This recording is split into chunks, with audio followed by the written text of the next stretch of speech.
Welcome all to session 3 of Pi Fellows program. Today we are going to talk about fund economics and the various models involved in it. And the session will be anchored by Samek Rakshit, who heads our fund operations. So over to you, Samek.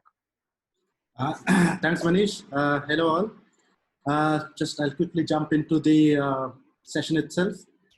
Let me share my screen. And obviously, everything remains same. I mean, you can ask questions, stop me, ask questions, and probably whatever is more questions that we have, we can do it at the end of the session. Okay, so welcome to the session, Fund Economics. As you can see the cover page, a lot of numbers. We will do a little bit of number crunching today as well. So the agenda is we'll cover the fees and expenses part of it. It will be a short part. Then the distribution waterfall, how the money flows back to the investors. And then we'll cover certain fund nuances. So the first slide, the fees and expenses. So there are typically 3 broad heads of expenses that a fund usually have, which are the management fee, the operating expenses, setup fee. As you can see, they're quite defined here. They're well defined. So a management fee is a fee that is charged by the GP towards managing the fund on behalf of the LPs. It usually is 2% of the commitment during the commitment period, and post that it falls down. And we have a graph after this slide to just explain how the curve is. So it falls down on the base of contribution, and the contribution less than a disposal or write-offs. 2% is usually the norm, but there are certain established VCs which charge a higher rate, which is in the range of 3%. So that's how the management fee typically is in the industry. Samik, this is 2% per annum, right? 2% per annum, yes.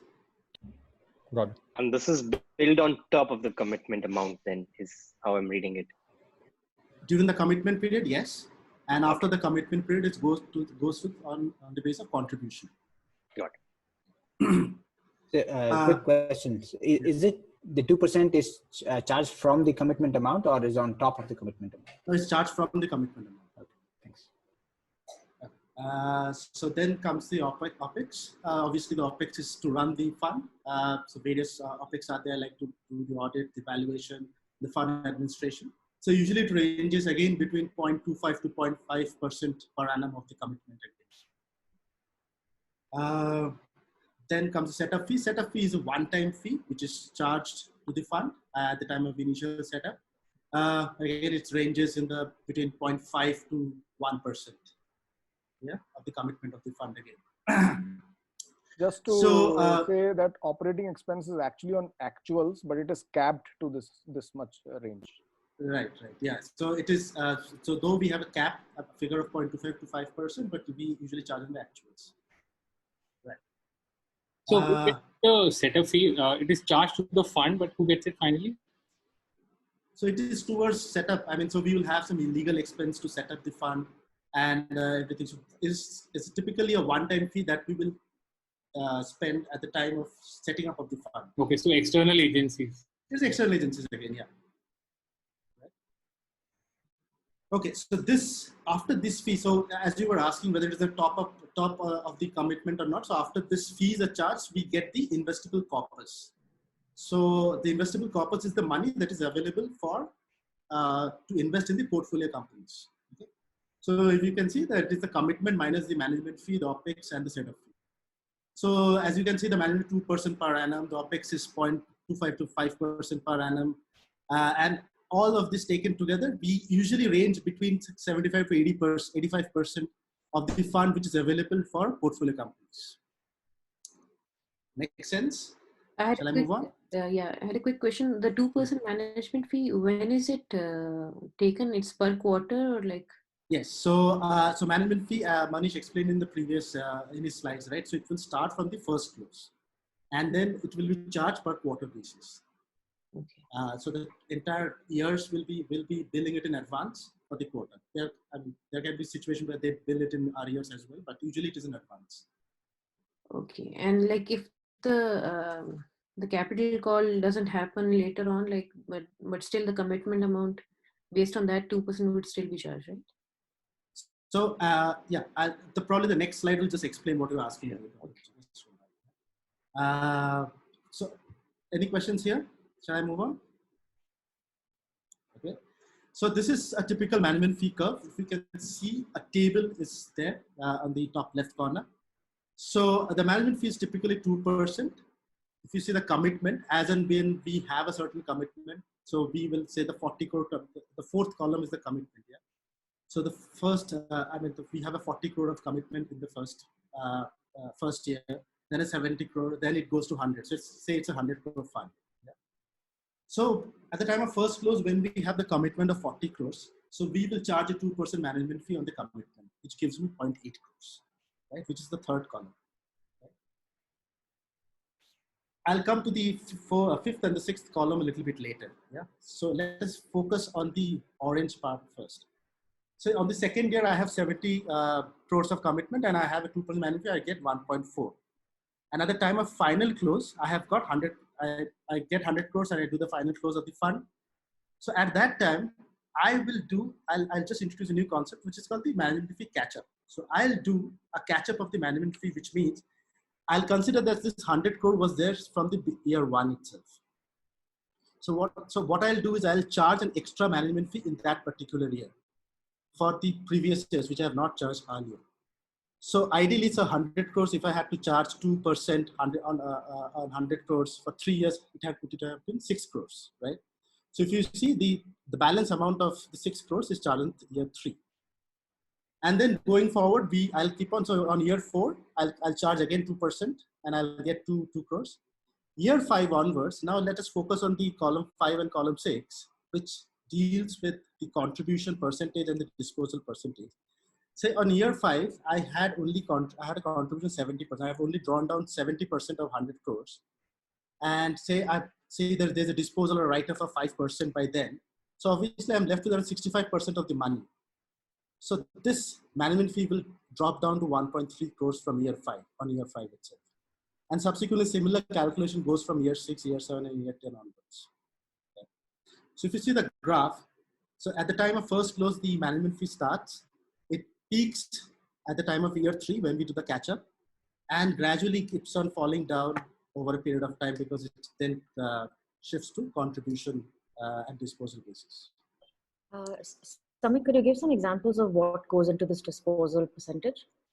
So there can be write-offs, right? And in the first 4 years, so you made an investment probably in the first year, and probably by the year 4 or year 5, you realize that, okay, this investment is not going to work, and you start writing it off. Okay, that can be the very initial part. Or it can be an early exit also. It can be an early exit as well. Exit or write-offs. Okay. But this is on the investments that you've made. These are not fund related. Okay. Sorry, Abhishek, I didn't get the question. No, I got an answer. Thanks. Yeah. Cool. Any questions here? Okay. This is like a standard practice, or like it varies, like the 3-year this thing? So during the commitment period, the management fee will be on the commitment, and after it's the standard practice. After it will be contributions. Yeah. There are some variations, Ruchi, on this. For example, I know of a fund in Singapore where they upfront load the fee. So for example, the fee is always capped within the region of 20% overall. So what they have done is first 3 years, they're charging 5%, and then they really roll it off, right? So there are some variations around it. Sure. Okay. So this covers the expenses part, the fees and expenses part. Yeah. So now we will go to the distribution waterfall. So what I've done is, okay, so we'll just cover a very basic concept, which Manish has already taken us through. So I'll not spend much time here. So obviously there's the step 1, there's the fund. Then the investors come in, the investors can be HNIs, corporate banks, etc. They come in, they put in the commitment. This money is then used, then is managed by the GP, the IM takes care of it. Then they put the money in various portfolio companies. And as they start managing the fund for the LPs, the fund starts paying the management fee to the GP. Now, after the management fee, I've already explained management fee. So now let's say there's an exit happens for all these portfolio companies. So obviously the distribution on exit will happen, right? So the distribution will both to both the IM as well as to the investors. So this is sorry. So this is how typically the entire flow of money will happen. That's step 1, step 2 to step 7. Yeah? Now to explain the distribution, how the distribution happens, I've just taken a very simple example here. Yeah, but we will delve into further examples in the Excel. So typically you have a 100 crore fund and you make an exit, say at 4x, the table at the bottom right corner. So, once you make an exit at 4x, so your proceeds will be at 400 crores. Your commitment is 100 crores, so obviously the profit is 300 crores. So if you see on table 5 or step 5, as you might say, there will be 2% of the management fee, which will go to the GP. And then obviously 20% is usually 80-20 is usually the ratio. 20% is called the carry ratio, carry percentage. So 20% of the profit, which is 300 crores, which is 60 crores, will go to the IM. And then the 80% of the 300 crores, which is 240 crores, will go back to the investors.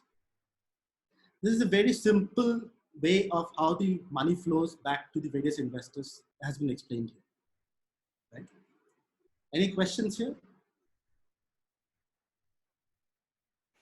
Samik, how does this actually flow back to the investor? So let's say there was an exit at the end of 3rd year, there was one exit at 5th year, and so on and so forth. So is it usually at the end of the fund commitment, 7th, 8th year, or how does the money actually flow? Ankur, we have got examples with regard to this. I'll just share it and share these examples. Okay. Okay, so let me go back to one of the examples that will take care of at least. So this, everybody can see the Excel file, right? So this is a very typical example, very basic example that has been considered here, where the LP puts in, the external investors, you can call them, 99 crores. The IM puts in, say, 1 crore, and the total commitment is 100 crores. So if you look at the commitment percent, 99% and 1%, and the profit share, as we have said, 80-20%. And this 20%, which is paid to the IM, is called the carry percentage. The fund tenure is 10 years. So the chronology of the transaction is the drawdown was made of the entire 100% of the commitment in year 1 itself. So management fee charge at 2% per annum and expenses incurred for 1% of the fund. So let's say we have, just for the purpose of simplicity, we have capped the total expense management fee at 20% for 10 years. So, and the rest of the money was invested in company 1. And let's say company 1 got an exit at the rate of 4x after year 10. Okay. So now, let's calculate the investable corpus first. So total commitment is 100 crores. The management fee and the OPEX. So if I just have to consider, this is 20%. So mostly the management fee is calculated. I mean, there are other variations to it, but mostly the management fee is calculated on the money that the IM is managing, which is 99 crores, right? So on this, if I calculate the management fee, it comes to 19.8 crores. So the rest of the money which is available for investing is 80.2 crores. As I say, I'll invest in company 1 and I get an exit after year 10, so 4x. So obviously when I exit after year 10 at 4x, I have invested 80.2 crores, remember, right? So I'll get 4x money. If you see, I'll just multiply it by 4, I'll get 320 crores at the time of exit. So first, I'll return the capital. So this is the distribution water flow I'm talking of here, yeah? So first I'll return the capital. And then I'll return the capital for both LP and the IM. And I'm left with a balance after I return the capital, left with a balance of 220 crores. And this will go back to the LP and the IM in the ratio of 80-20, the profit sharing ratio. And if you see, I've just calculated an IRR here, which gives me a 13.27% IRR. So this is a very simple example. We all know this, right? So whatever is the profit, we'll share it back to the LP and the IM in the ratio of the profit. Right? So this is how this example is, what has been done here is explained in much more detail and much more probably in realistic terms how it works in the fund. That's how it has been explained. Right? Makes sense? Okay. One more question. So, like, Sure. when you take the 2% quarterly, like, how do you manage control over that? Because, like, would you remind the investor every quarter, or like, is there an escrow account? So there are various ways that we do the drawdown. So we have to do a typical cash flow budgeting, that how much will be for the probably when we do a certain drawdown, we'll do a cash flow budgeting for 2 quarters per se, 2 or 3 quarters, and then we will accordingly draw down the money for 2 or 3 quarters. And typically for so there are certain investors on so drawdown is usually on either on a fixed schedule basis, like whether we'll probably draw down every 6 months or every 9 months, say, or on a deal by deal basis. So if it is on a deal by deal basis, we'll definitely do a cash budgeting and we'll draw down accordingly. And we currently know that, okay, what will be the cash requirements over a period of time, and accordingly we'll do the drawdown. If it is on a fixed schedule basis, obviously there is a certain amount is already in the buffer. No, my question was that, like, how do you like control it? Because, like, if you're dependent on the LP for the drawdowns, like, nobody gives the money on time, right? Like this. So how do you make sure that you get the money on time? Is there an escrow account, or there's nothing like that? Yeah. So if we draw down early, so we will keep it in some temporary investments. We'll draw down and keep the buffer in some temporary investments. So we'll draw down beforehand. So Ruchi, just to answer that more, right? So you always have some buffer from which you can keep charging the fee. But let us take a scenario where you don't have a buffer and you have to charge a fee. Then this has happened to us also because the drawdown didn't match sometimes. Then we wait on for a quarter and charge in the next quarter when you have the buffer. You don't bill just for the fee, although we have done it once where we had no deal in sight. Normally you club it with some deals that you're doing, and therefore the management, the flow goes on. But let's say for a year you're not doing any deal, then you may have to just do a capital call just to fund the fee as well. Okay. So now from the basic concept, we will move to the fund life cycle, and probably I'll introduce a few more terms here.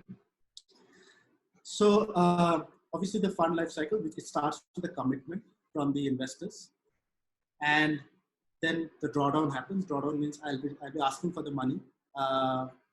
So to the extent their commitment has been made from various investors.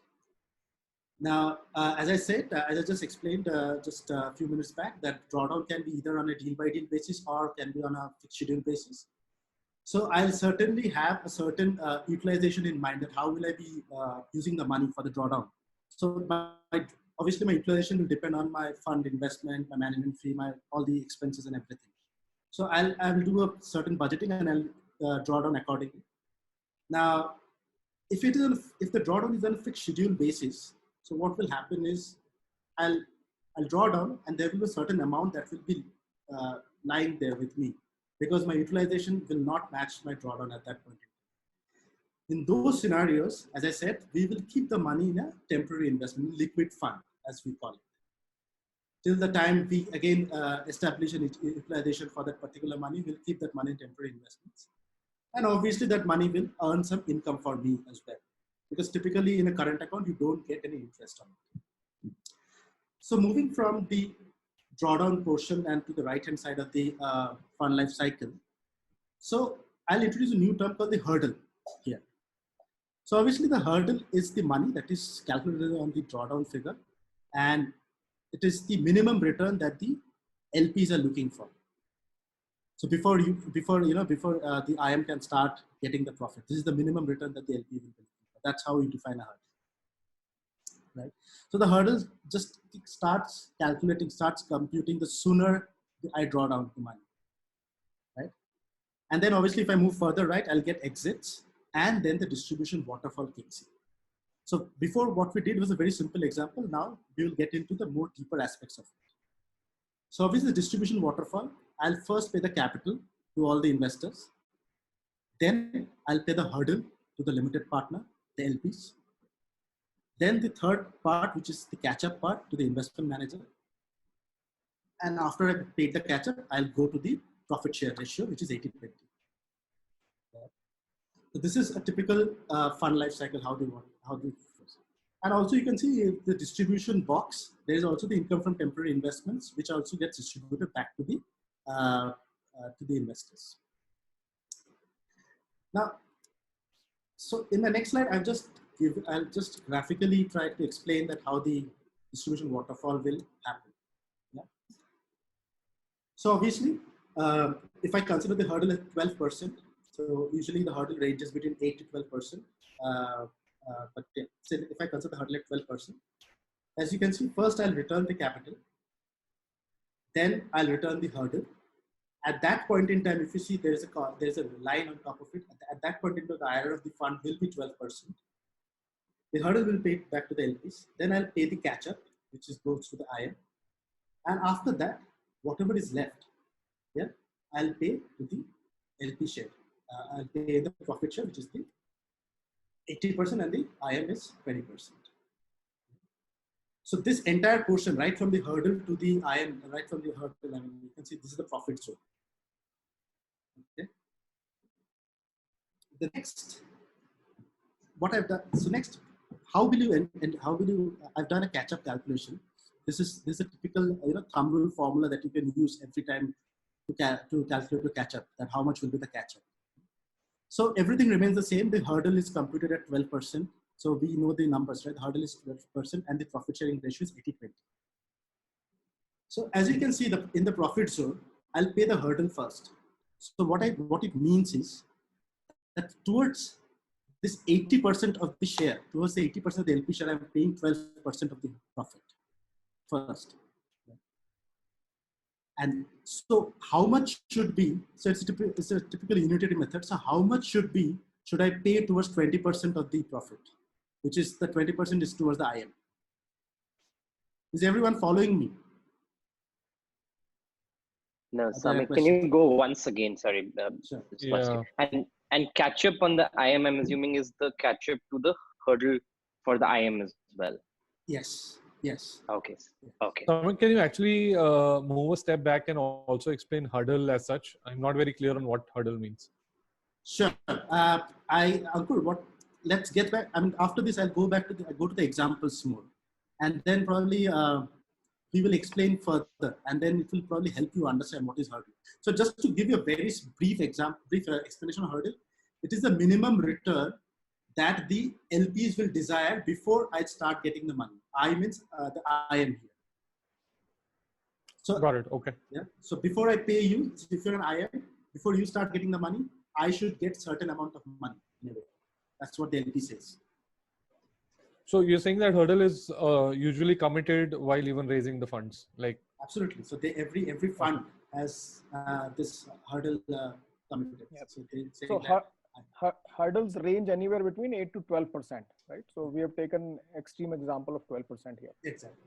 And are the hurdles same for all the LPs for a given fund, or can it vary depending on when the LP has put in the money in the fund, first close versus final close? So hurdle will be on the commitment on the contribution for all LPs. Okay, and the same for all LPs. Yes, but obviously, if say between a first close and a final close, say 1 year or 2 year goes by, right? Yeah.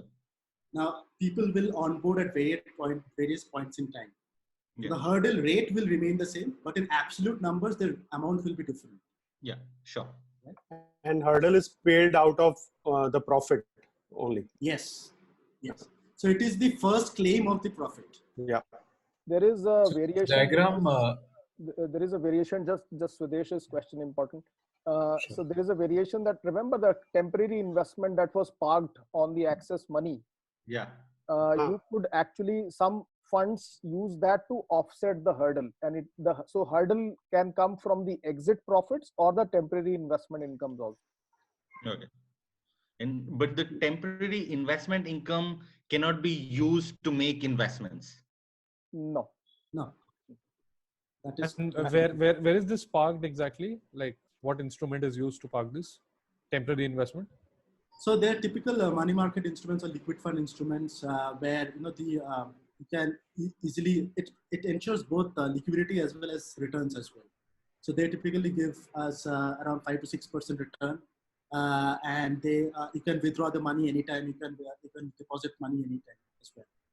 So there Could are also- various liquid, yeah. you can search on the Google, there are various liquid funds. which You are could also put in bank FDs. Recently, because of the stock market crisis, a lot of funds have actually shifted their money from liquid fund to FDs as well. Basically, anything which can earn you some fixed income, non-risk income. Got it. But with FD, you need to plan yourself properly because you need to, when the maturity is, when you need the money and all. Yeah, but that is also a very secured place to keep the money. And usually, how much percentage is kept in this access fund? Temporary So access it will fund? depend. So as a fund, you will know that how much, as I said, you can withdraw it anytime, right? So whenever there is a need. So whatever is my money being utilized, I'll utilize it for the purpose, and the rest of the money, I'll keep it in the liquid fund. But obviously, I'll keep certain amount in my current account, so that I do not. There is a certain buffer I'll keep in my current account, so that it can just run for to meet certain OPEX expenses if need be. Immediate need of funds is there. But because for this in this liquid fund, if you want to withdraw the money, it will take 1 day to come back. Usually. Got it. So that's where we manage the fund. And when does the hurdle get paid? Like when does it start getting paid? Yes. So as you can see, when the IRR is at 12%, yeah, so if my hurdle is 12%, and if the IRR of the fund is at 12%, then the hurdle gets paid at that. Let us calculate, get into the Excel file, and then it will explain further. So this example will carry forward to a further bigger example now. Yeah. So everything almost remains the same here, where the LP is 99 crores, put in 99 crores, 19%, the hurdle is 12%. And so I have added 2 more columns here, yeah, from a previous example, hurdle and catch-up. So the hurdle is 12%, the catch-up is 25%, and the profit share is 80-20. So everything remains. A drawdown was made of the entire 100% of the commitment, management fee charged 2%, everything remains the same. Yeah. Now, say, as I calculate the corpus, investable corpus, this is also similar to what we calculated earlier, which is 80.2 crores is available for investment. And say I exit after year 10 at the rate of 5x. In this example, I've taken 5x. So I'll get 5 times of my investable corpus, which is 401 crores. Now I have got enough money to pay my capital back, so which is 99 crores and 1 crore. And after I've paid my capital, I'm left with 301 crores. Now, then I am calculating a hurdle figure here. So this is nothing but, okay, just to give you a little bit of example, a little bit of context, the hurdle, that rate of 12% is usually calculated, is compounded annually on the LP money. So this formula that you can see on the Excel is nothing but the hurdle calculation, which is getting compounded annually. Okay. So as you can see, this is on the LP money of 99 crores. And I am calculating the hurdle of 12% between, so I have considered, say, after year 10, so if I made the investment on 1/4/2015, so on year 10, it is 31/3/2025. So in 10 years, what will be my hurdle position? It's just a compounding formula in Excel. So this gives me around some 208 crores of money. That will be my hurdle amount. Okay. Now, so as I said, hurdle is the LPs will have the first share of the profit, right? So LPs will get so as you can see, the LPs will get the hurdle. And after I pay the hurdle, I'll be left with 92 crores of money. Sorry. So this is just a X minus Y. And after that, I am left with, so then I have to pay, because I have paid the hurdle. So now I'm left with, so I have to take the money, which is called my catch-up. So I should ideally get back certain amount of money, which is called the catch-up, right? So the catch-up, as we were discussing here, so hurdle is 12% for the LPs. So 80% return, as you can see, the 12% money went to the LPs first, who has the 80% share in the profit, right? So I can constitute as like 80% return of shareholders is getting 12% of the profit. So the 20% return, how much should they get? They should get the next 3% of the profit, which is nothing but 12 by 20, 12 into 20 by 80%. So if you see, then my catch up comes to, so I have paid 12% to the 80% people, so 3% to the 20% people, so 3 by 12 is 25%. This is the catch up formula, how we should calculate a catch up formula. And this is calculated on the hurdle money. So just in case it gets confusing, I'll just say something here. So basically, after the LP and the GP, LP and the IM have to be in the 80-20 profit sharing mode, right? But I can't profit share till I have paid the hurdle. So once I pay the hurdle, then I take the next 20% of the profit, so that at the end of it we are 80-20 again. That's why it's called catch up. Go ahead. Understood. Yeah. Go ahead, Samik. So let's do a very, I'll take these next steps later. Let's do a very simple math here. Yeah. So out of this, so this is the payment that I've made to the LP, right? And this is the payment I've made to the IM. Right? So the total figure, I've paid 260, right? 260 crores. Now let's see, because I've paid 12% to the LP first, and then I did a catch up. Let's see whether I am back to 80-20 or not, right? So this is the total profit. I know my profit is 301 crores, but I have so far distributed 260 crores, right? In a certain waterfall. So let us just do a simple math and see whether I am back to 80-20 or not. So as you can see, just the catch up, it's itself, as Manish also mentioned, the catch up is itself to bring back the ratio to 80-20. Right? So moving forward, please stop me if you don't understand. I'm willing to explain it again. Samik, why you're saying catch up is largely to bring that ratio to 80-20, right? Right. So are you saying that this percentage also keeps changing basis the hurdle percentage then? No, percentage will not change, but the amount can keep on changing if there is a partial hurdle paid or anything. Because as you can see, we'll cover it in the further examples, because hurdle will keep on computing till you pay the entire hurdle out. Because it is a compounded figure, it's getting compounded every year, right? 12% is getting compounded every year. No, I'm just saying in case the committed LP was 11% and you disburse the entire amount, then will the figure for IM also change, like catch up also change? You mean the hurdle rate was 11%? Hurdle yeah. rate? Yeah, it will. Yeah, so everything. So if I change it to 11, so if my hurdle is 11, so everything. So my hurdle figure goes back to 182 crores. Right. Got it. So hurdle is the calculation which is done on 12%. That's the hurdle rate. That is established. So these are the known figures that we will have at the time of starting the fund. What is my hurdle rate? What is my profit share? Manish, where do we lie with this on Pi? We are at 12% hurdle. Got it. Yeah. So after I pay, so now going forward, so after I pay my catch up, I'm left with 40 crores. And now this 40 crores will go back in the ratio of 80-20. So ultimately, how much have I paid to an LP? So I have paid the hurdle to the LP, and then I'm paying the profit share, right? So I have paid 240.8 crores to the LP. And how much have I paid to the IM? So I have paid IM the catch up and the profit share. So I have paid around 60.2 crores. So this total profit, the balance that was left for the RSU, this is total profit. This is how the profit will flow through. This is how the distribution waterfall will happen.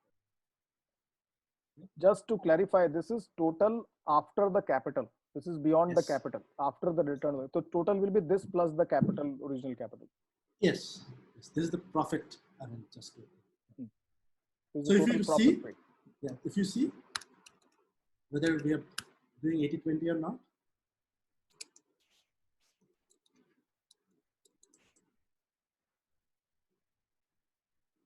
I think if the IRR is more than the hurdle rate, then every time you don't need to probably break it up into a Yes, hurdle and catch up. It's basically the same thing. Just I think seniority of payments is the mandate. Yes, correct. So if you see here, the IRR is around 16%. Hence, we were in a position to pay the entire hurdle out. Hurdle is 12% because IRR is 16%. I am in a position to pay my entire hurdle out. So when we do the calculation for at the LP level, so it came to 14.06%. As you know, the LP, this management fee is completely I mean, there are variations to it again. So what I've considered here is the IM is managing the LP money. So the management fee is being paid only by the LP, and the IM doesn't pay the management fee. Hence, the IRR of the LP is around 14%, and the IM obviously has a very significant IRR. Yeah. Now let's do some more examples. This will clarify your hurdle concepts and more. So again, the similar kind of a construct and the only thing changes here is the exit after 10 years is 3x. As you can see, the IRR here is 9.89%. So what do you think? Are we able to pay the hurdle here?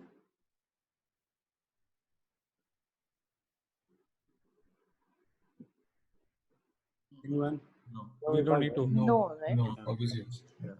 I mean, we'll pay as much as we can, I guess. Exactly. Yes. We'll pay as much All as of it goes. So now I have a total return of 3x. So I have a total 240.6 after I pay my ROC. My hurdle, if you consider that I am still at 208 crores, because everything is same, right? 208 crores, this is my total hurdle number. But because I'm left with only 140 crore of balance, I'll only pay the hurdle of 140 crore. I have nothing left for after I pay the hurdle. So I'll not get any catch up. I'll not get any profit share, obviously. Though I'm making a profit share, as you can see. So the meaning of hurdle is the first share of, you can say the lion's share. I mean, the LPs will get the first share of the profit. So here, what you can see is the LP is getting certain IRR, but the IM is at a very low IRR because till 12%, the LPs are always at a much better position. They will get the first share of the profit. Right. Samir, just to get an idea, normally, like, what's the timeline between, like, what's the time gap between the hurdle and the next payout? There is a time gap. It will depend, Dr. Ruchi. I mean, it all depends whether you have got enough cash to pay the hurdle and then it might happen. Let me take that. So, Ruchi, the exits, it is tied to the exits. There is no fixed schedule to pay the hurdle. So the reason is, okay, so there are two cases there, right? So let's ignore the temporary investment case for a bit. So let's say the entire money is coming from the exits. So till you get an exit, you don't have any money to pay. So then there are two kinds of fund practices. One is whenever the exit comes, I'll pay to the LPs. Or there are other practices where there is a reinvestment option. So whenever the exit comes, I can reinvest in more companies and then accumulate all the stuff there and then pay it after some time or wherever, the end of the fund, etc. Does that clarify your question on the timing? Yeah, okay. The other variation of that is temporary investments, right? So if I'm making temporary investments, then every year I can actually distribute that income because LPs have to account for that in their taxes anyway, right? So then, every year I can keep paying whatever has been accrued in the temporary income. But in the case of temporary investments, before the temporary investment, before the hurdle, you still have to pay out the return of capital. And I think that would be a huge sum. Right? No, so the return of the capital is on the exits. The temporary income is just the income on the base. So in case your fund documents allow it to offset towards hurdle, then whatever temporary incomes you are paying, when you are calculating the final hurdle waterfall, you will account for all of that, right? But before you pay the hurdle, then you will have to first pay the amount from the exits. Okay. So are you saying, so in this case? Yeah, go ahead. Sudesh? Yes, Swadesh. We lost him. I think we lost Swadesh. I think till he comes back, you can. Yeah. Yeah. So yeah, I mean, if the fund documents allow us to adjust the temporary investments, income from temporary investments, we will adjust it, and obviously our hurdle will accordingly get adjusted. And we have a bigger example in example 5. So just hold your breath. Okay. Okay. So now coming back to example 4. So these are various scenarios. So from example 1, 2, 3, there are various scenarios that have been contemplated here. Again, the construct is same, but here the exit is at 1.1x. As you can see, so I am only left with certain amount of money, and I'm definitely not been able to pay my ROC even. As you can see, the fund IRR, I mean the total gross level IRR is 0%. The LP is 0. But in this scenario, the IM is earning a certain amount of money because obviously the IM has not to bear the management fee expense and everything. So this is also very unlikely scenario that might happen. But still, just to keep everything clear, I've just created one example of this. Samik, could you explain again the differentiation between this example and the other? You said there's no management fee that has been pulled. No. So as you can see, Arushi, the IM is managing the fund for the LP, right? Mm-hmm. So the entire management fee is paid by the LP. IM is not paying any management fee here. Okay. So the management fee includes OPEX as well, right? Yes, I mean, just for the purpose of the example simplicity, I've just kept, just put it. So that OPEX 0.96% is actually not, you actually have to spend on top of that. OPEX has to be there. Okay. Thanks. So far, so good. I mean, do we have a certain understanding of the hurdle at the catch-up? The reason I'm asking is the next example is a little bit complicated. And if you understand, if you have any questions, let me clear it here. Sudesh, I think you had a question. Your question is resolved? Yes, it is. Oh, good. Ankur, you were asking about hurdle. So is it making sense? Hurdle, how is it? Yeah, super clear, Samik. Thanks. Okay. Now the next example here. So there are, what we have done is there are 2 LPs here. We have just broken the example of the 2 LPs. Obviously, total commitment remains same, 99 crores. So again, and there are 2 companies also that we have contemplated here. This is the change in the example from the previous ones. So obviously the calculation of the investable corpus remains the same. So what it says here is company 1, 40% of the investable corpus got an exit at 0.5x after year 4, and company 2, 60% of the investable corpus, this 40 and 60 pertains to that, got 5x exit after year 10. Okay. So this is the calculation investable corpus, 100 crores, management fee again 80 crores. So invest in company 1, 40% investable corpus, company 2, 60%. Exit company 1 after year 4, 0.5x. Exit company 2 after year 10, 5x. So this is what has been the investment amount, 40% in company 1 and 60% in company 2. Now, I'll come to the step 4 a little bit later. Yeah? Now let's come to row 39 in year 4 itself. So as I said, company 1, I'm exiting at 0.5x. So company 1, I have put in 32 crores. So 0.5x will give me 16 crores. Right?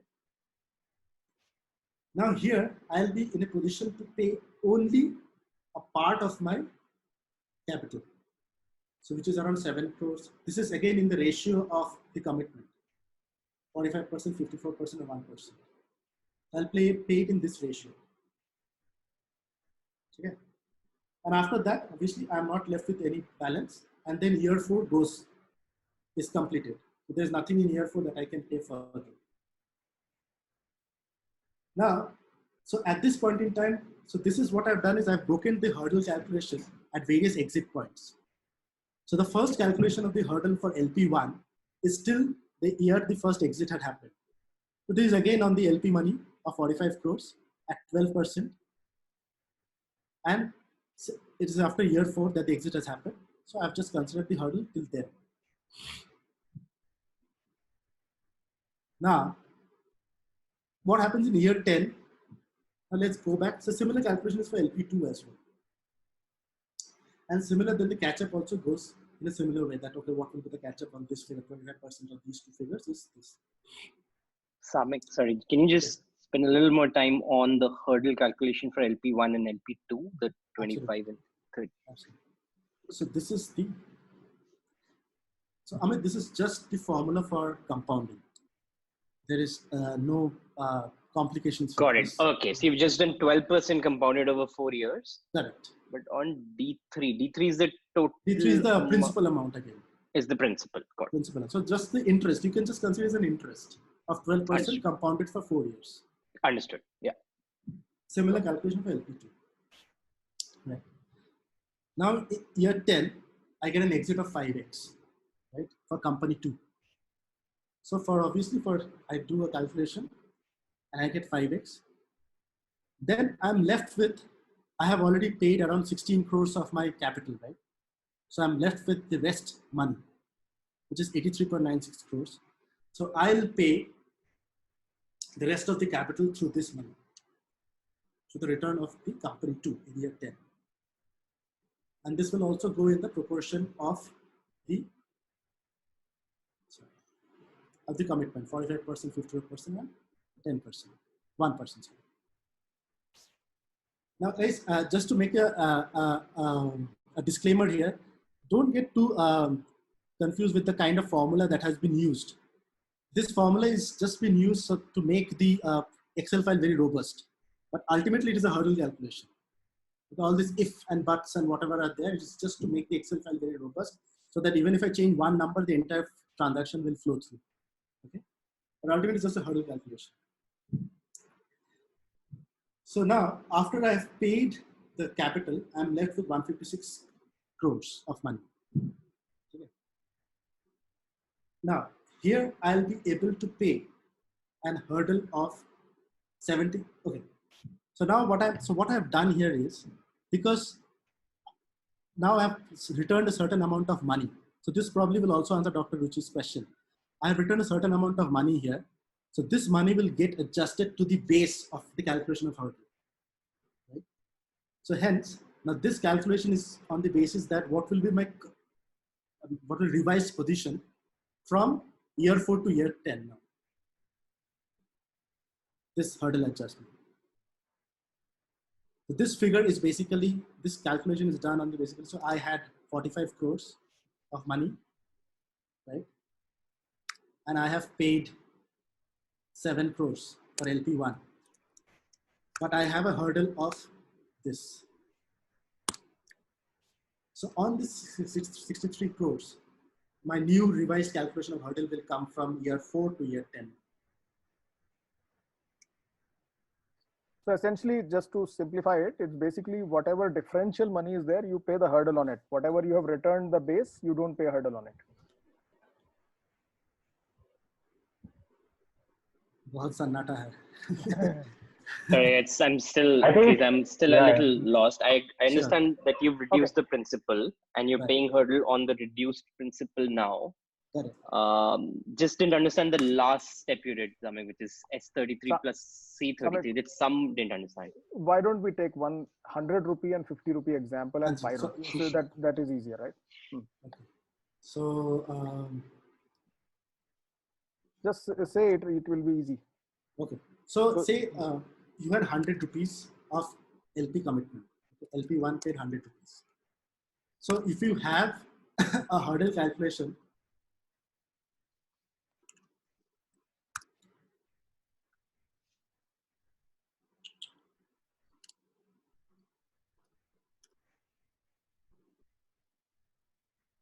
say just do this minus this. Actually, Samik, till you do that, let me explain it conceptually. So essentially, let's say we draw down 100 rupees on year 1, right? And I pay you 50 rupees back in year 5. For the first 5 years, I'll pay you hurdle on the entire 100 rupees. but then I pay you back in 10th year. Then for the next 5 years, how much is the base? I've already paid you hurdle for the 50 rupees. I've already paid the base back for the 50 rupees. Then I only need to calculate the hurdle for 50 rupees. So what will happen is, in this, if you are with me, 50 rupees hurdle will be calculated for 10 years and 50 rupees hurdle will be calculated for 5 years. Is that? Yeah. Got it now. Okay, it's clear. So that is what this principal is returned. Portion of the principal. Correct. Yes. So say, I mean, just putting it in words. I mean, so if I have got a hurdle of till 4 years, year 4 I've got a hurdle. So this total figure brings it up to 140. So I pay back, say, 30 rupees. So on this balance, I'll now continue for the next till year 10. From year 4 to year 10 on this 110. Got it. Thank you. One question. You were adding hurdle to the base of 100? 140. Yes. Yeah, that's makes just, sense. That's just a way to calculate it. That's the way but you could also do it by original principle. Original capital for the amount and the leftover capital for the rest of the amount, the rest of the time. Okay. Go ahead. Okay. Tom, just to understand, like, so in this case, both the LPs entered at the same time, right? But Correct. let's say if an LP enters before, so like, can you explain that calculation? Sure. I mean, so it will, as you can see, the hurdle will start from the drawdown date. So if the onboarding drawdown will first happen at the time of onboarding, so the first onboarding has happened probably 1 year later. So that LP's hurdle will start a year later. This 12% calculation on that drawdown will happen a year later. Yeah. So just to extend that, right, to give a realistic scenario, right? So typical fund will have some 40, 60 LPs, and they will be onboarded at different points of time. So this waterfall is actually computed for each LP separately, and that's why it becomes a very hairy calculation in the final distribution waterfall. But for the second hurdle, the time would be same, right? Like, for example. Correct. Okay. I'll make me feel for you, man. Thank you. Well, yeah, go ahead. I mean, yeah. So Dr. Ruchi, just to answer, I mean, the exit will happen a certain date, and we will see the position on that date. What's the hurdle calculation as on that date? And it will vary across various investors. Yeah. So now, as you can see, so I'm left with only 156 crores of rupees. I'm in year 10. My total hurdle was for LP1 was 87 crores, and for LP2 is 105 crores. I'm definitely not in a position to pay the entire hurdle to the LPs. So I'll pay in the ratio of their commitment again, and I'll distribute the money out, 71 crores and 85 crores. Now, if I just change the formula a little bit, as you can see, so as you can see, okay, I'll probably change the formula a little bit later. I'll clear one thing here. So as you can see, the IRR of the fund is around 11.29. So again, we circle back to the same concept that unless the IRR is beyond 12%, which is the hurdle rate, I'll not be in a position to pay the hurdle money. Yeah. So as you can see, if I go further right, the IRR is 1.4 LP2 second. This is probably the reason because both the LPs have joined at the same date. Had they joined at different dates, the IRR would have been different. And the IM is at 2.49. I'm at 2.49 at this point in time. Now, if I change the figures a little bit here, so if I just make it the first exit at 5x, you will see the entire thing changes. Where I have been able to pay the LP1 money here. I have been able to pay this. As you can see here, my hurdle was around 25 crores, right? And I have been able to pay my 25 crores in my year 4 itself. So I'll not be calculating any more hurdle going forward. Make sense? Because now I don't have a base now because I have paid my LP return of capital. I've paid my hurdle as well. So I am not in I have no base to calculate my hurdle anymore. So there is no hurdle calculation till year 10, from year 4 to year 10. And in year 10, whatever return I get, I'll pay because there was certain catch up left. I'll pay the rest of the catch up, and every money will go back to the investors, the ratio, profit sharing ratio. So just a quick question, like I would assume like the hurdle rate would depend on various factors, like maybe different countries would have different hurdle rates. Yeah. Yes. So different countries. Yeah. So in UK, what I've seen is usually at 8%. Again, in India, also some established funds will have 8%. It also ranges 8 to 15%. Some investors will ask for 15% hurdle as well. So it will range between 8 to 15. But yeah, 12% is a good rate in India. So norm is actually 8 to 10%. 12% is on the higher side, and there are some top-notch funds like really big brands, right? They don't have any hurdle concept, so they start profit sharing right after the capital is returned. Manish, quick question. If you're raising money from outside, do you also sort of protect yourself from the currency depreciation between INR in some way? No, we don't. We can't, right? So we basically have to, because the dollar depreciation, right? Appreciation rather. So you have to account for that much IRR in your overall calculations, but you can't really hedge it. Except you can hedge it in one way, that some funds have a feeder fund in Mauritius. It's a dollar fund, right? So you can keep the dollars over there and bring it to India when we are using it. But if you're only in India and you have international investors, then you can't really hedge against that. Okay. So sort of a basic question. So the objective is to settle the hurdles as soon as possible, right? Is that what you would look for? I mean, if I have, as we discussed, I will get the money at the exit point, at the time of exit, and then we'll see. Okay. The sooner you can return the money, the better it is, of course, right? Because then your IRRs will be better and everything will be better. So no, my question is, so let's say from a fund, you have like, expecting multiple exits, but in the first, like in your example, the first exit, you made a 5x return, right? You are actually able to return the hurdle amount for the entire, do you do it for the entire fund, or is it just for that particular investment? No, so we will do it for the, so what we will do is, because we have got various LPs, many LPs, and they've got onboard at various times, we will calculate, we will ensure that the return for each LP is similar. So we'll pay each LP at a similar rate. And answer the question of the answer is that you will return for the entire fund. Okay. Yeah. So I was just wondering, like the hurdle rate would be negotiated by like the main LP, and then it would remain the same for all the LPs, right? So you could say that actually. So it changes. It can change during the negotiation process if you are dealing with many LPs. But yes, I mean, you could say that way. I mean, the negotiation goes in a little bit of an iterative fashion in the initial phases of these, especially for a first-time fund. But for the second-time funds, typically it does not go beyond 10%, and it's an acceptable range within India. It's acceptable to have 10% hurdle. So don't expect too much of negotiation. Outside it's around 8%. So yeah. So is this like one of the reasons that most of the VCs in India have international LPs, like because there's a good hurdle rate available in India?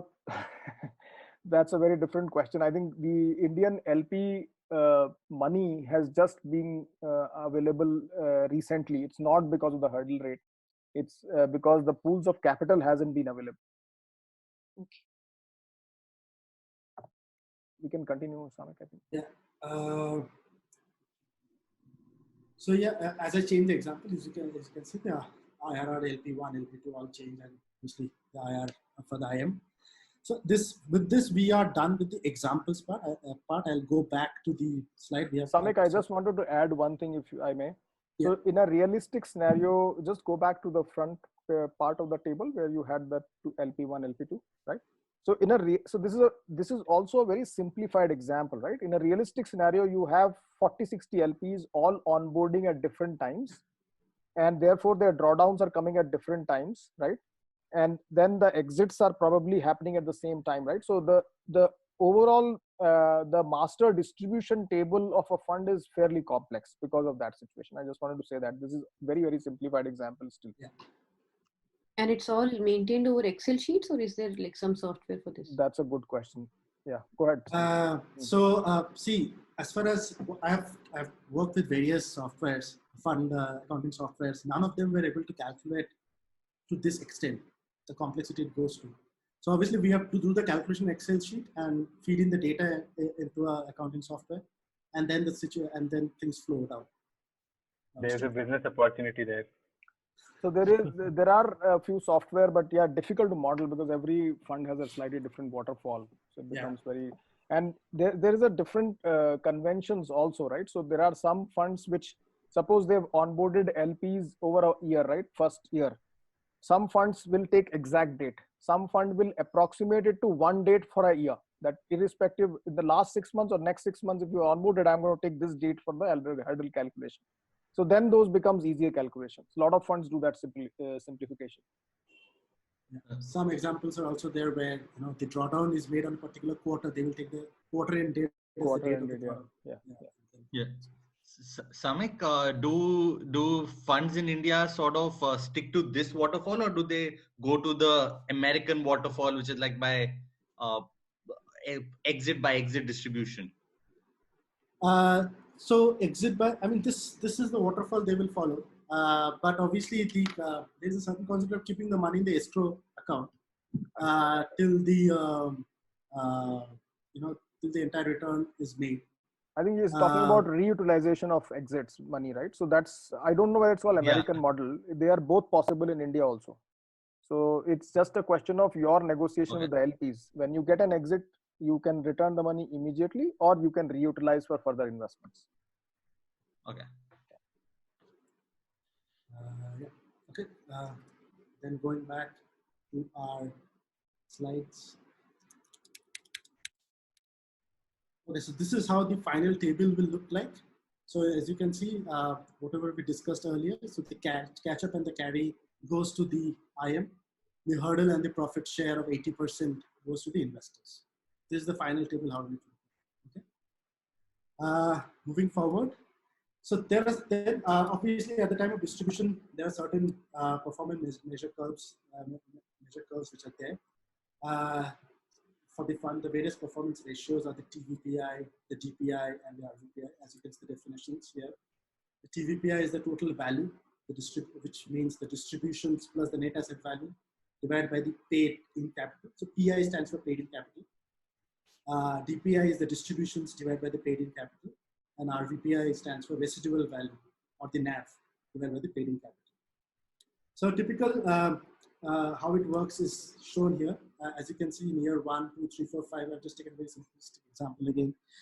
So the distribution, obviously in year 1, the distribution is 0. The RVPI, everything is residual, so it is 1. And so the TVPI is also 1. TVPI is like a addition of DPI and RVPI. So year 2, let's say we have done certain distribution. So obviously it is 0.4, and accordingly the residual value will come down. So total value is 1%. So this is the way the construct is. And as you can see the graphs on the right hand side, the RVPI is the orange one, which is in the middle. And obviously it will go down to a complete 0 at the end of the fund life cycle, where there will be no residual value to be paid. And everything will, then the DPI and the TVPI will merge at the end of fund 5. So this is how, and as you can see, the fund is at a 1.8x level. This performance ratios helps to analyze how the fund has performed. These are certain concepts which are getting introduced. So TVPI is the main measure, right? Depends. I mean, if you are looking at what is the distribution, it depends. I mean, I wouldn't say all these three are very important in a particular. In a slightly easier this thing, DPI is the money in your hand. TVPI is the value on the paper.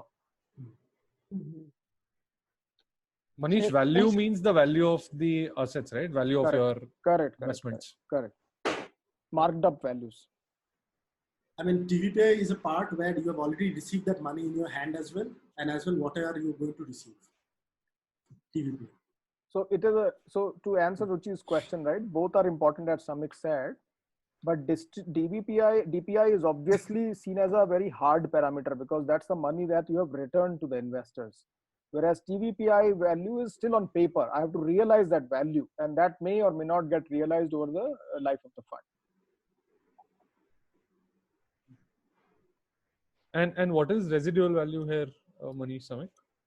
Obviously, so whatever fund value you have, you will be distributing as you go along, right? So whatever is left in the fund. That was DPI, no? The cash in hand is DPI. Cash in hand is DPI. RVPI. Cash distributed is. Cash distributed. Cash in hand means cash in your hand, in the hands of the investors.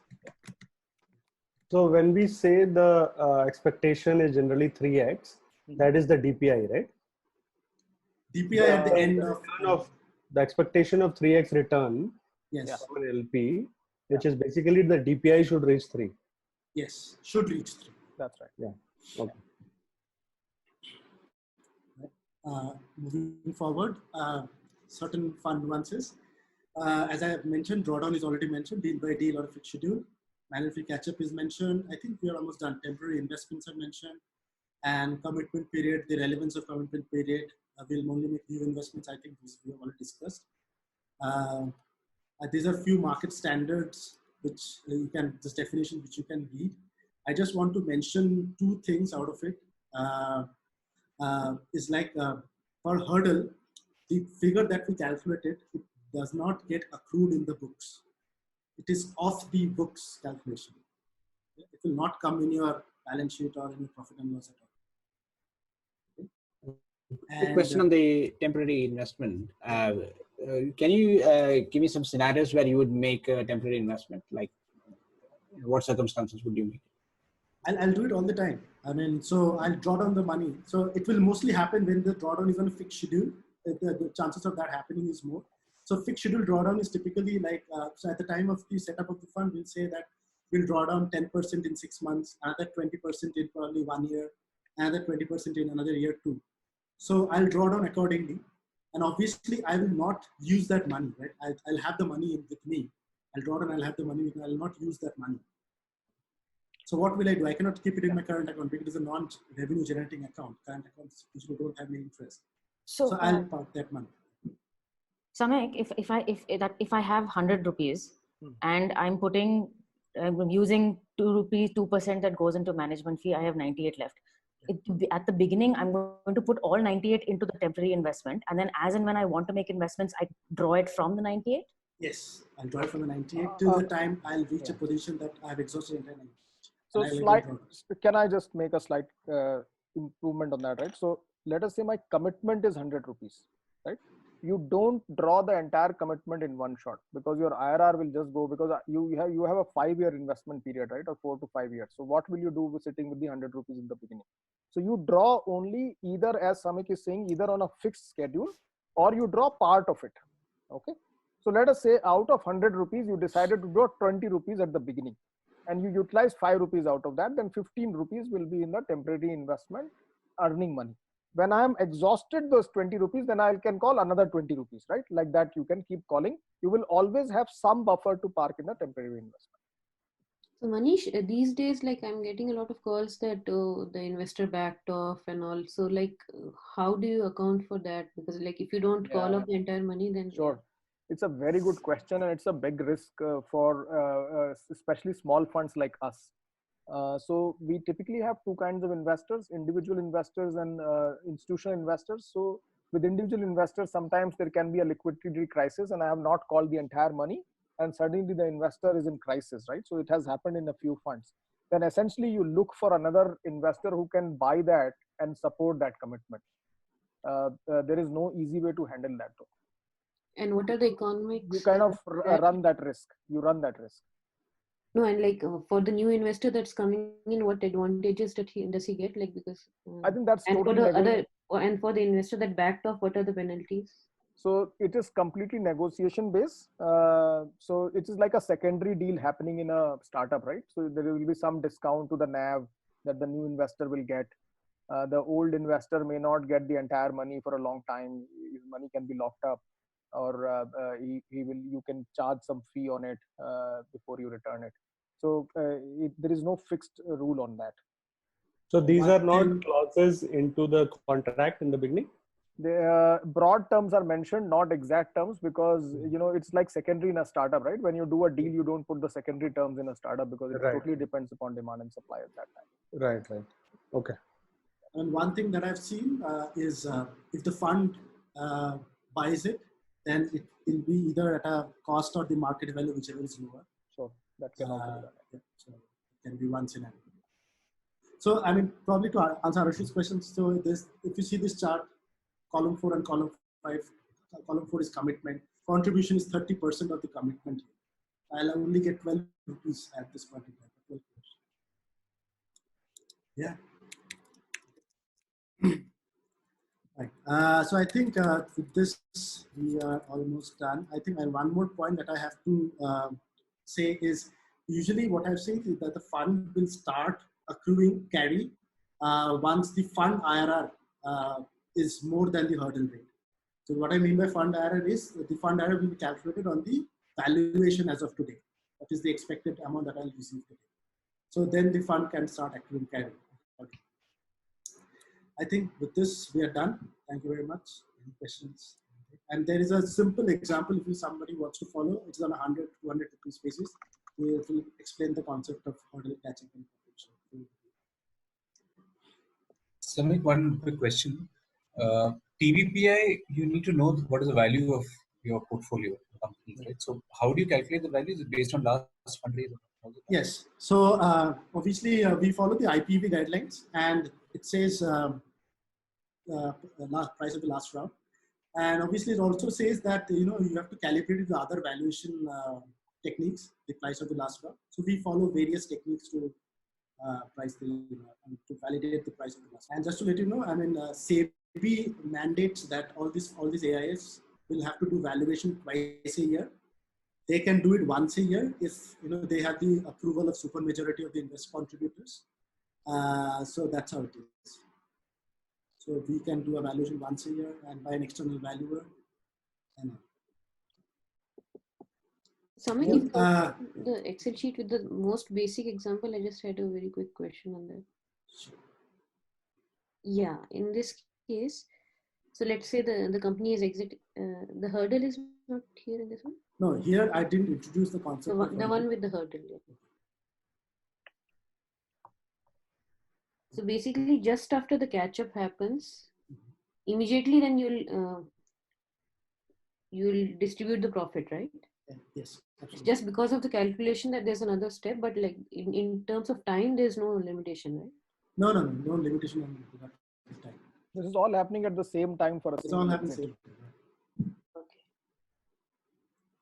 For a single exit, it is tied to an exit. Yeah. Okay. Any questions? So could you quickly go back to that management fee graph, which had? So are there scenarios where this is much flatter, where people would negotiate a more flatter structure? So there will be, as Manish mentioned, that there are a few funds which will charge probably 3% or 5% in the initial 3 years. And there will be a little bit of flat chart. I mean, flat curve might be, but obviously the catch up will happen and there will be a peak that will happen at that point in time. But usually, as you can see, there's a line at the middle, right? So this is usually the range that it should be in. But very unlikely that it can. So there are scenarios. Let us say that, see, why is there a catch up required? Because you are not raised your money. You have taken time to raise your money, right? Right. Suppose on day one itself, when I launch the fund, I am closed. Then I can charge from that day flat fee, right? And then it will decline over commitment fee. So that do happen in very advanced funds, like very established funds, right? They are able to raise their money within a month or two. So there, it's almost a flat curve till commitment period. Okay, so basically that peak is basically dictated by how quickly you can close the fund. That's right, because you are essentially, everybody has to pay fee from the first close. Yeah. Right? Okay. But I don't know, there is a time difference between the first close and the final close, and the commitment amount is also changing, right? So then I need to catch up from final close onwards. I need to catch up from whatever the first close fee was for some people that I couldn't charge. Thanks.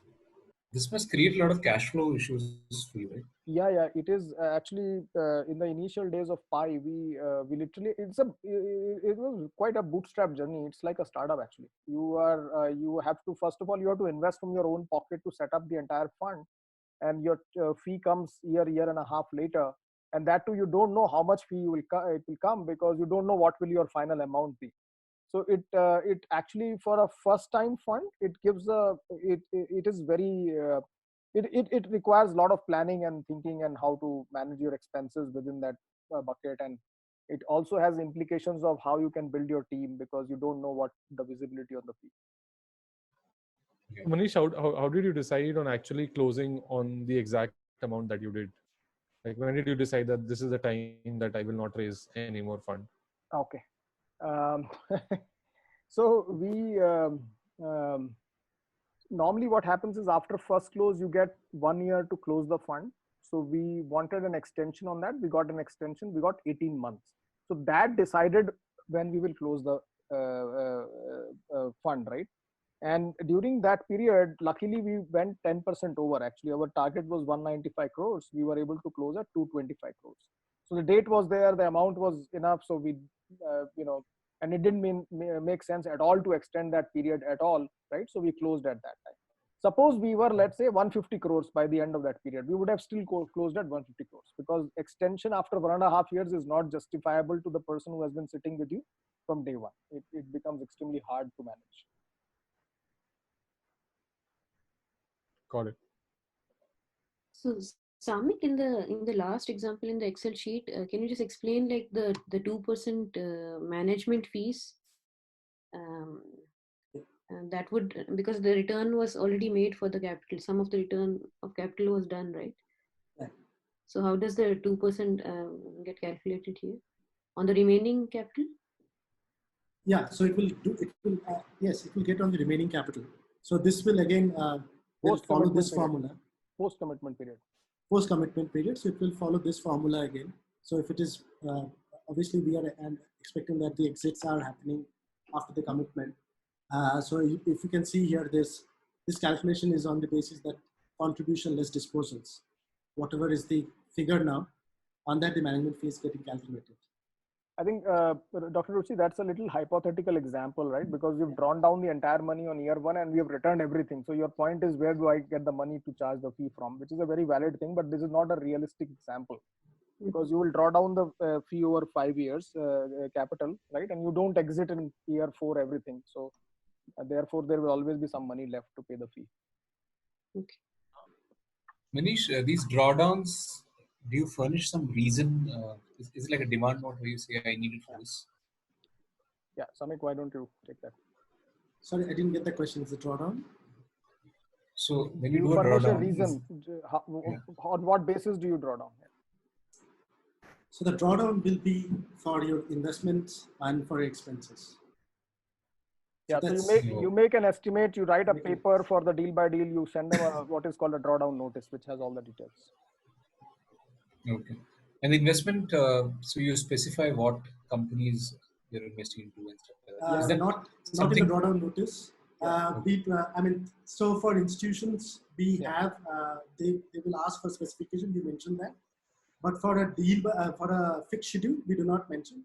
Obviously, it is fixed schedule is on a fixed schedule. There is no concept of utilization there. So we do not mention.